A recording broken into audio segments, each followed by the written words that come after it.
వినాయక్ చౌక్ సమీపంలోని రైతు బజార్ వద్ద స్తంభించిపోతున్న ట్రాఫిక్ ను దృష్టిలో పెట్టుకుని వన్ టౌన్ పోలీసులు ట్రాఫిక్ పోలీసులు కలిసి ప్రత్యేక చర్యలు చేపట్టారు. రైతు బజార్ బయట కూర్చొని వ్యాపారం సాగిస్తున్న వారిని అక్కడి నుంచి లోపలకు తరలించారు.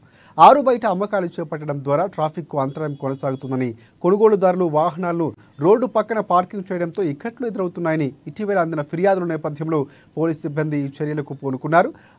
రైతు బజార్ లోపల మాత్రమే కూరగాయలు, పండ్లు, ఇతరితర వాటిని అమ్ముకోవాలని సూచించారు. అడ్డదిడ్డంగా ఎక్కడ పడితే అక్కడ కూర్చొని అమ్మకాలు చేపట్టడం ద్వారా ట్రాఫిక్ సమస్య ఉత్పన్నమవుతుందని స్పష్టం చేశారు. ఈ సందర్భంగా జేసీబీ సహాయంతో పరిసరాలు క్లీన్ చేయించారు అధికారులు.